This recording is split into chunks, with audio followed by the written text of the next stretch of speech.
Following the Bolshevik Revolution of 1917, the Soviet government adopted in principle the goal of comprehensive economic and social development of Siberia. There are 30,000 Nienzis living here on the Arctic peninsula of Yamal. A nomadic reindeer people, they're currently enjoying a short summer during which the temperature will rarely rise above the freezing mark. Snow will soon fall, and the temperature will plummet to around minus 50 degrees centigrade. The reindeer will survive by digging through the snow to feed off a thin layer of lichen. The Nienzis, whose name translates literally as reindeer men, will follow the animals along their migratory routes across the frozen tundra throughout the 10 months of winter. But after being left alone for so long, much is changing here. The traditional existence of the reindeer men is threatened.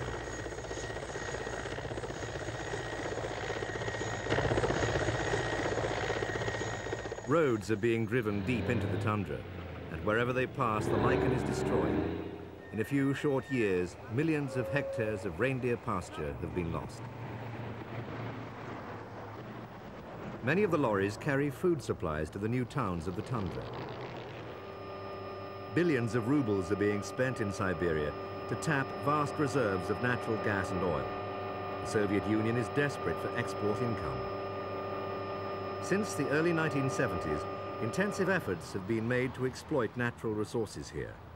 Oil and gas found beneath the tundra has been providing up to 60% of Soviet export earnings. It's pumped through thousands of kilometers of pipelines, either west to Europe or east to ports on the Pacific Ocean. The damage being done to the tundra is irreversible. Nothing here will ever be the same. Moscow has determined to develop eastern Siberia. It wants industrial output here to match the rest of the country. It's deemed that a region of the world once known as a frozen wasteland and a place of exile and punishment has flourished as an economically independent zone. As well as oil and gas, there are unexploited reserves of coal and iron ore and minerals. What lies beneath the permafrost could make the Soviet Union the richest country on Earth, but opening up Siberia, developing it, is an awe-inspiring task. Many people have suffered in the harsh conditions as they worked on development projects. Mikhail Gorbachev, touring Siberia in 1988, was welcomed by workers anxious to talk to the Soviet leader about poor living standards.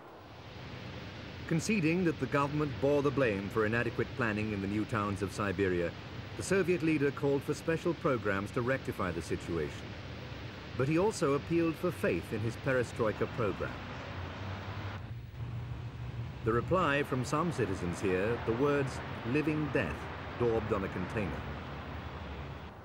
Attracted to Siberia by the promise of high wages, many workers are still housed in substandard living quarters. It's an inhospitable environment. But there are signs that things are changing. There's ample evidence of the government's determination to raise living standards in these frozen industrial centers is finally bringing results. Commodities once regarded as luxuries are now available.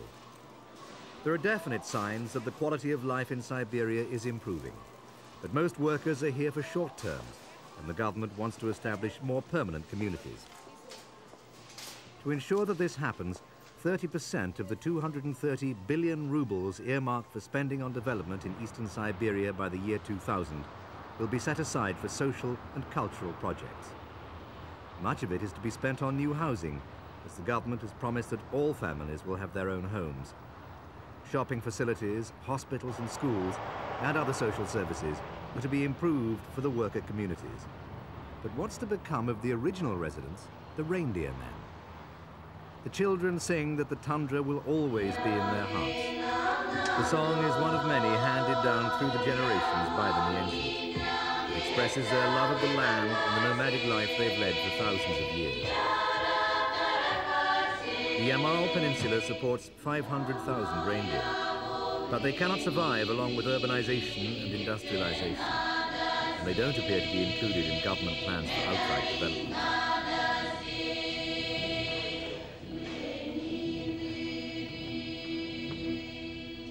Wherever roads are built, the reindeer retreat.